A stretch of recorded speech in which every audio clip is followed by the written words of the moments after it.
আসসালামু আলাইকুম। আজকে আপনাদের কিছু গুরুত্বপূর্ণ প্রশ্নের উত্তর দেব। চলুন কিউএনএ ভিডিও শুরু করা যাক।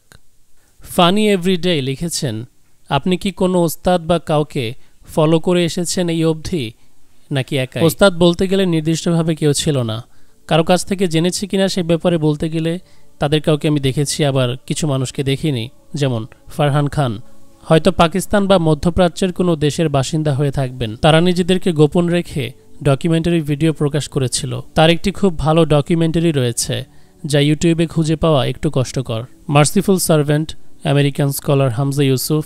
যদিও রিসার্চ শুরু হয়েছিল 2016-তে, তবে হামজা ইউসুফ এবং ইমরান নাজার হোসেন এনাদের লেকচার আমি 2018 কি 19-এ শুনেছিলাম। তবে আমার ভিডিওর তথ্যগুলোর জন্য আমি নিজে অনুসন্ধান করে থাকি। কারো তথ্য আমার চ্যানেলে প্রচার বা একই তথ্য যেন বারবার রিপিট না হয় সে ব্যাপারে খেয়াল রেখে। ইউজার মার্জিয়ানুর প্রশ্ন করেছেন যে হুজুররা কথায় কথায় বিভিন্ন ইবাদতকে বিদাত শিরক বলে মানুষকে ইবাদত থেকে ফিরিয়ে রাখে, তারা কি ইহুদি নাসারাদের এজেন্ট? লেখাটা আমার মতো করে। এদেশের মুসলমানদের মধ্যে যুগের পরিবর্তনে অনেক কাজ কারবার আমল হিসেবে ঢুকে গেছে এবং পালন হচ্ছে ইবাদতের মতো, যেগুলো সংস্কার করা দরকার।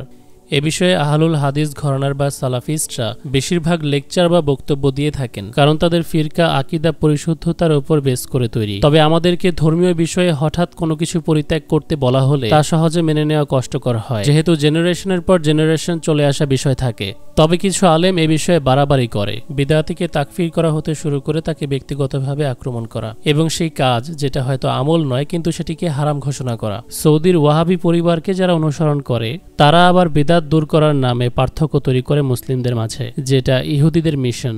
তাই কিছু মানুষকে আমরা চরমপন্থা অবলম্বন করতে দেখি। এভিয়েশন ভার্স প্রশ্ন করেছেন, রাশিয়া কি ইলুমিনাতির সদস্য?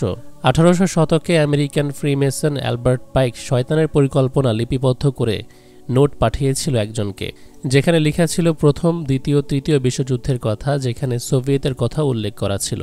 Karl Marx, Vladimir Lenin, Stalin এরা সবাই ইলুমিনাতিরই পাপেট ছিল। গোপন শপথ নিয়ে রেখেছিল, যার কারণে ওয়েস্টকোটে এক হাত ঢুকিয়ে রাখতে দেখতে পাচ্ছেন।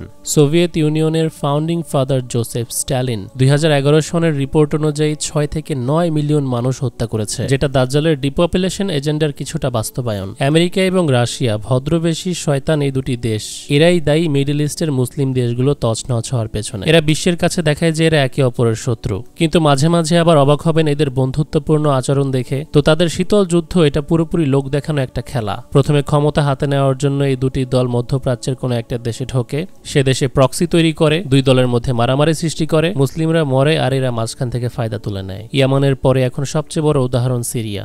বাশারকে দিয়ে নিজ দেশের মানুষকে হত্যা করলো রাশিয়া, অপরদিকে বিদ্রোহী দলকে সহায়তা করলো আমেরিকা। উভয় দলের মধ্যে সংঘর্ষ হওয়ার কারণে সাধারণ মুসলমানরা মরেছে, অথচ এই নোংরা চক্রান্ত না বুঝেই দুটি মুসলিম দেশ দুই পক্ষে বিভক্ত রয়ে যায়। শিয়া মেজরিটি দেশ ইরান চলে যায় বামপন্থী সেকুলার আসাদের অ্যালায়েন্সে। সৌদি অ্যালায়েন্স তৈরি করে সন্ত্রাসী খাওয়ারিজ দলগুলোর সাথে।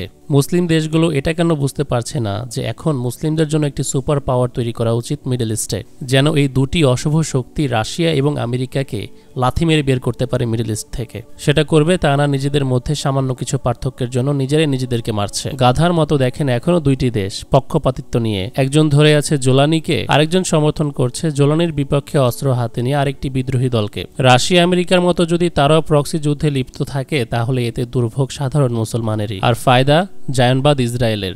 মাসুমা আক্তার লিখেছেন, বর্তমানে খুন, ধর্ষণ, চুরি, ডাকাতি, বিশৃঙ্খলা, মারপিট এগুলো কি পরিকল্পিত? আপনার মতামত জানতে চাই। কোনো দেশে ক্ষমতা হাত বদল হলে বা বিপ্লব আসলে কিছুটা সময়ের জন্য আইন শৃঙ্খলা দুর্বল হয়ে পড়ে, মার্শাল ল উঠে যায়। যে নিয়ম কানুনগুলো মানুষদেরকে সমাজে সভ্যভাবে চলার জন্য বাধ্য করে, সেটা নড়বড়ে হয়ে পড়লে কিছু অসাধু মানুষ এমনিতেই এই সুযোগ কাজে লাগায়। তাছাড়া যাদেরকে অসৎ পথে নিয়ে যাদের চরিত্র নষ্ট করে দিয়েছিল আমাদের সাবেক প্রধানমন্ত্রী the mother of mafia Sheikh Hasina, তারা নিজেদের সেই চরিত্রেরই বহিঃপ্রকাশ করছে শুধু নিজ স্বার্থেই নয়, ভারত ও হাসিনার ইশারায় স্বৈর শাসন একটি স্বৈরাচার সরকার পুনরায় দেশে গঠন করতে, জনগণের মনোনীত ইন্টারিম গভর্নমেন্টকে দুর্বল দেখাতে। হ্যাঁ, যদিও বা ব্যক্তিগতভাবেও আমি ইউনূস সাহেবকে সাপোর্ট করি না, তবে তিনি স্বৈরাচারের চক্রান্তের বিরুদ্ধে হেরে যান সেটাও আমি চাই না। দেশের স্বার্থে ইন্টারিম গভর্নমেন্ট সফল হোক।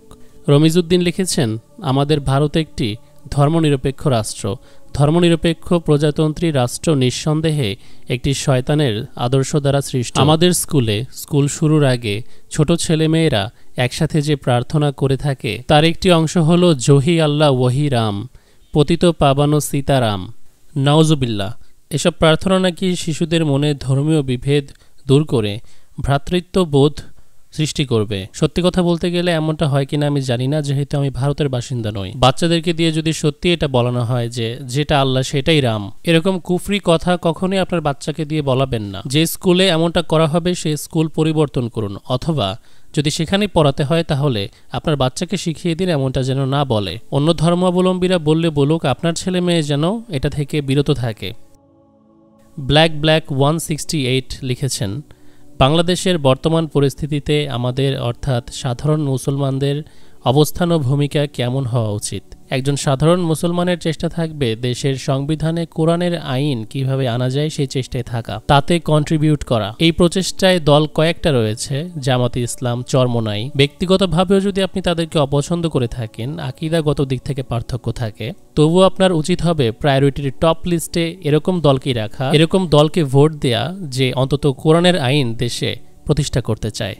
ভেতরগত পার্থক্য, ভুল ত্রুটি পরবর্তীতে সমাধান করা যাবে। যদিও আমাকে দেখেছেন জামাতের বিরুদ্ধে ভিডিও করতে, তবুও আমাকে জিজ্ঞেস করলে বলবো এই মুহূর্তে নবগঠিত জাতীয় নাগরিক পার্টিকে ভোট দেব নাকি জামাত ইসলাম বা চরমোনাইয়ের মতো কোনো দলকে। আমি সর্বদাই দ্বিতীয় অপশনটি বাছাই করব, যেটা এদেশে কোরআনের শাসন ব্যবস্থা নিয়ে আসবে। প্রতিটা মুসলমানের উপর এটা দায়িত্ব যে সে সহায়তা করবে দেশে সমাজে কোরআনের আইন চাইবে। কোনো মানুষ যদি সেকুলারিজম চায়, সেকুলারিজমকে কোরআনের আইনের চেয়ে ভালো মনে করে, তাহলে কিন্তু সে মুসলমান থাকে না। সাধারণ মুসলমানদের জন্য আরও একটি বার্তা হলো, কেউ আমাদেরকে উস্কে দিলে যেন আমরা হুট করে রাস্তায় নেমে না পড়ি। মুসলিমরা এমনিতেই সারা বিশ্বে অবহেলিত, স্যাংশনস, রেস্ট্রিকশনস খেয়ে বেড়ায়, তার মধ্যে আবার বিশৃঙ্খলা তৈরি করা আমাদের পরবর্তীতে শাসন ক্ষমতায় আসার বড় বাধা এবং পতনের কারণ হবে। যেমন কয়েকদিন আগে ইফটিজিং এর ঘটনা ঘটলো। আপনার দেশে কোরআনের আইন প্রতিষ্ঠা করেন আগে, তারপর সেটা কেউ লঙ্ঘন করলে আইন শৃঙ্খলা বাহিনী সেটার বাধা হয়ে দাঁড়াবে। এককভাবে আপনাকে বা আমাকে তো কেউ দায়িত্ব দেয়নি কারো পোশাকের শালীনতা শেখানোর জন্য, কারো মডেস্টি শেখাতে।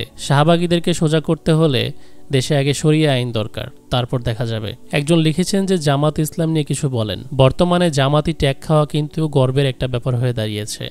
তবুও কেউ যদি আমাকে জামাতি বলে তাহলে কিন্তু আমি তা অস্বীকার করি, কারণ শুধু শুধু কারো কোনো কৃতিত্ব নেওয়ার আমার প্রয়োজন নেই। তাদের ব্যাপারে বললে তাদের আমির সাহেব শফিকুর রহমান সাহেবের অনেক বয়স হয়েছে, ওনার সাথে এই নিউ জেনারেশন জি এর ম্যাচিং হচ্ছে না।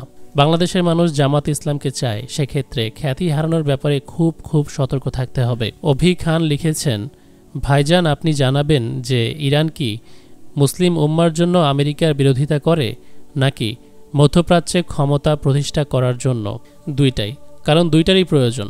সুপার পাওয়ারের বিরুদ্ধে লড়াই করতে হলে নিজেকেও শক্তিশালী হতে হবে। সেক্ষেত্রে পারস্যের পরিবর্তে সৌদি আরবও যদি আমেরিকার বিরুদ্ধে দাঁড়িয়ে নিজেকে সুপার পাওয়ার তৈরি করার চেষ্টা করে, তাতেও কোনো অসুবিধা থাকার কথা নয়। যারা অ্যান্ড্রু টেটকে নিয়ে প্রশ্ন করেছেন, অ্যান্ড্রু টেটকে নিয়ে তাদের জন্য ডেডিকেটেড আলাদা ভিডিও থাকবে। সামিয়া নামক একজন প্রশ্ন করেছেন, এই যে আলেমদের মধ্যে এত মতপার্থক্য, সঠিকভাবে ইসলাম পালনের জন্য কোরআন হাদিস পড়তে হবে, আর কোরআন হাদিসের দ্বারসের জন্য আলেমদের কাছে যে যাব, এক একজনের তো এক এক রকম মতামত। একটু ক্লিয়ার করতেন যদি বিষয়টা। পৃথিবীতে প্রতিটা মানুষেরই নিজস্ব মতামত থাকে, আলেমরাও যেহেতু মানুষ, মতপার্থক্য তাদের মাঝে থাকাটা স্বাভাবিক। আপনি যেহেতু রিসার্চ বা পড়াশোনার কথাই বলেছেন, তাই আমি বলবো আপনার জন্য বেস্ট অপশন হচ্ছে কোরআন ও হাদিস বোঝার জন্য সিরাত এবং হাদিসের সরা গ্রন্থ পড়তে পারেন, তাহলে এত মতপার্থক্যের বেড়াজালের মধ্যে আপনাকে পড়তে হবে না। আমাদের প্ল্যাটফর্ম সিক্রেট রিভিল থেকে একটাই বক্তব্য, কোনো ব্যক্তি পূজা, কারো অন্ধ মুরিদ হওয়ার চাইতে নিজে পড়াশোনা গবেষণা করা বেটার। এবং এই জন্যই সবসময় আমি দলিলের উপর নির্ভর করে নিজের প্ল্যাটফর্মকে এগিয়ে নিয়ে গেছি। আমি এমনকি আমার নিজের মতামতকেও অন্ধভাবে মেনে নিতে অনুৎসাহিত করি। সাব্বির হোসেন প্রশ্ন করেছেন, জনসম্মুখে আমাকে কখনো দেখতে পাবেন কিনা? আমার মনে হয় না এর কোনো সম্ভাবনা আছে, কারণ এর প্রয়োজনীয়তাও নেই।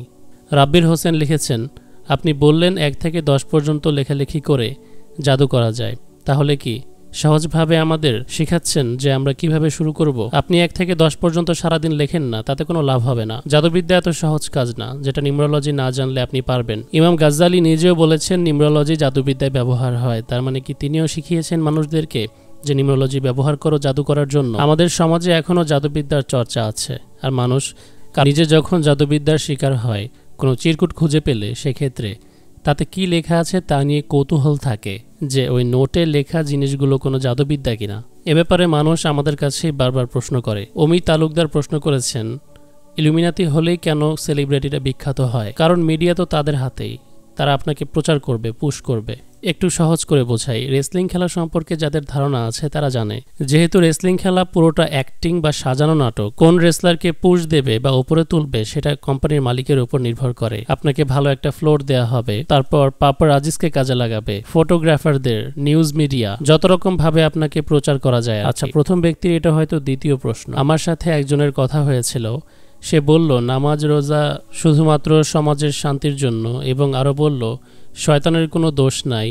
তারা নাকি আবার নবী রাসূল সাহাবীর কবরের ভেতর কি হয় সব দেখে, সবাইকে হাজির করতে পারে, এবং মেয়েদের পা, ব্লাড এগুলো নিয়ে অবসেশন আছে। ডিসগাস্টিং। আমি আরও কিছু সোর্স থেকে এরকম কিছু মানুষের ব্যাপারে জেনেছি যারা বিশেষ করে আমাদের মা বোনদেরকে টার্গেট করছে, সৃষ্টিকর্তার নৈকট্য লাভ করে কিভাবে আধ্যাত্মিক শান্তি লাভ করা যায় সেই লোভ দেখিয়ে। নিয়মিত তাদের প্রাইভেট মজলিসও হয়, সেখানে সবাইকে নিয়মিত যাওয়ার কথাও বলে, শান্তি লাভ করার কথা বলে। দর্শকের মনে প্রশ্ন কাজ করতে পারে যে উনি মেয়ে মানুষ হয়ে কার কাছ থেকে এরকম কথা শুনলেন। তো আপনার জানা উচিত যে ওরা মেয়েদেরকে টার্গেট করে থাকে। দেখুন, এই ব্যক্তির মেয়েদের প্রতি এক্সট্রিম সেক্সুয়াল ডিজায়ার আছে। দ্বিতীয়ত, কোরআনে যেটা পান করা হারাম সেই রক্তের প্রতি শয়তানকে নির্দোষ বলা, এটাই বোঝায় যে সে আজকের যুগের মডার্ন ডে সেটানিস্ট বা শয়তান পূজারীদের মতোই। রিসেন্টলি আমি যে মিউজিক ভিডিওগুলো এক্সপোজ করেছি সেগুলোর ভিতরে আপনি কি পেয়েছেন? সেক্সুয়ালিটি, রক্ত, শয়তানের কাছ থেকে সাহায্য চাওয়া, শয়তানকে গ্লোরিফাই করা, ভালোভাবে দেখানো। এগুলোর পাশাপাশি এই ব্যক্তি অ্যাডিশনাল যে কাজটি করেছে তা হলো ইসলামকে ব্যবহার করা, ইসলামের নবী এবং সাহাবী। নবী সাল্লাল্লাহু আলাইহি ওয়াসাল্লামের রূপ শয়তান কখনোই ধরতে পারবে না, কিন্তু আমরা তো রাসূলুল্লাহ সাল্লাল্লাহু আলাইহি ওয়াসাল্লাম কেমন দেখতে ছিলেন তা জানি না। তাই যে কোনো একটা রূপ ধরে আপনার কাছে চলে এসে দাবি করতে পারে যে সে রাসূলুল্লাহ সাল্লাল্লাহু আলাইহি ওয়াসাল্লাম, এরপর তাকে পথভ্রষ্ট করলো। ওই ব্যক্তির ক্ষেত্রে এমনটা হওয়ার সম্ভাবনা আছে। সম্ভাবনা কেন? কারণ মানুষ বানোয়াট মিথ্যা কথাও বলে মহিলাদেরকে নিজেদের মুরিদ বানানোর, নিজেদের প্রতি আকৃষ্ট করার জন্য। মহিলারা যেন তাদের কাছে সাবমিট করে, তাদের জন্য যে কোনো কিছু করতে প্রস্তুত হয়। আজকে আর কোনো প্রশ্ন নিচ্ছি না, যাদের প্রশ্ন মিস করেছি তাদের কাছে এক্সট্রিমলি সরি। পরবর্তী কিউএনএতে হয়তো আপনার কোয়েশ্চেন নিয়েও নিতে পারি। এবং আপনি রেগুলার ভিডিওগুলোতে যদি সুন্দর করে কমেন্ট করতে পারেন সেগুলো অবশ্যই আমাদের ভিডিও শেষে হাইলাইট হবে। ফি আমানিল্লাহ।